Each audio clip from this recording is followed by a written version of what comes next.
So in this video, we're going to be talking about the exposure triangle, and this is basically a way of breaking down the three most important things that we can control on a camera and what they do and what kind of effect they have on exposure.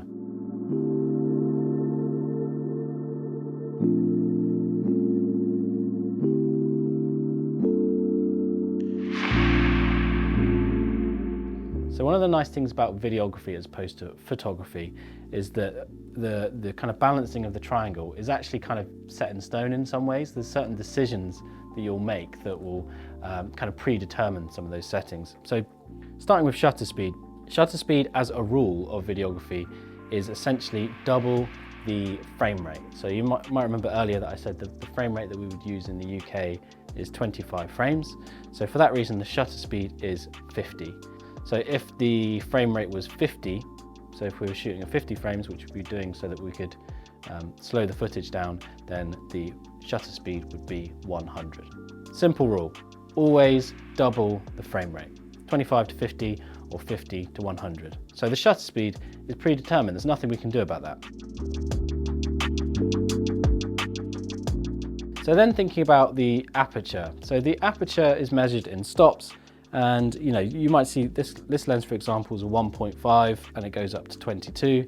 You might see, quite a common lens, prime lens would start at like 1.8.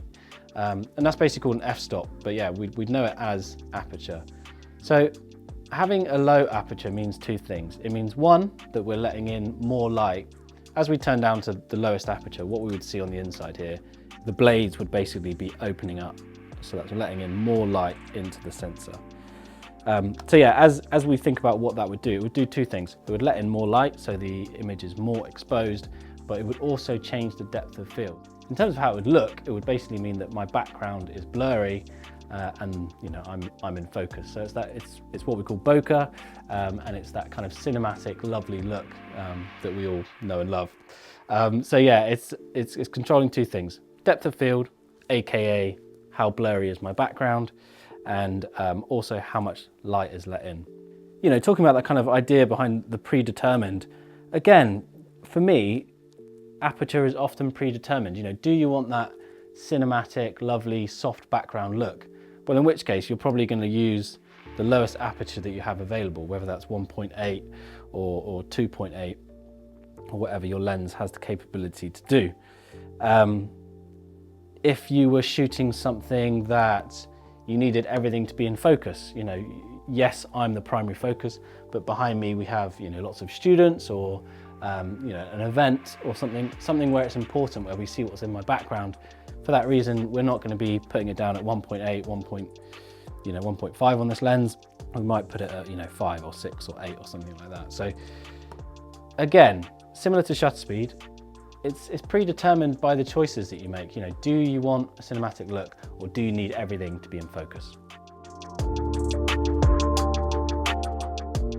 So with those two predetermined, that only leaves the third point on the triangle, which is ISO. So the ISO is to do with the sensor at the back and the sensitivity of that sensor. The kind of main thing that it controls is noise, really, like the grain. Moving that up and down, you'll see that often it would start at maybe like 50 or 100, so ISO 50, ISO 100. Basically, the lower the number, the less the grain. That's the kind of idea. So if you had ISO 100 and the image looked good, it looked well exposed, then you could probably be pretty sure that you haven't got any noise, any grain. The higher your ISO goes, the more chance you have of introducing artifacts into your image. But if it's a well-lit scene, ISO suddenly doesn't become so important, really. So what does that mean? Quick rule of thumb: your shutter speed is predefined. It's double your frame rate. You're shooting in 25 frames, therefore your shutter speed is 50.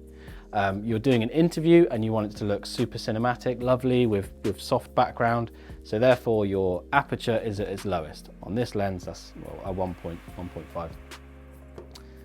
So then the ISO, I'm basically kind of moving that up and down, between 100 or up to 800, until the image starts to look like it's well exposed. On the camera we have tools such as histograms or zebras to tell us the kind of exposure. But essentially, looking at the back of the camera, Does it look well exposed? You know, that's how the triangle, we can use those 3 points to basically define what our settings are.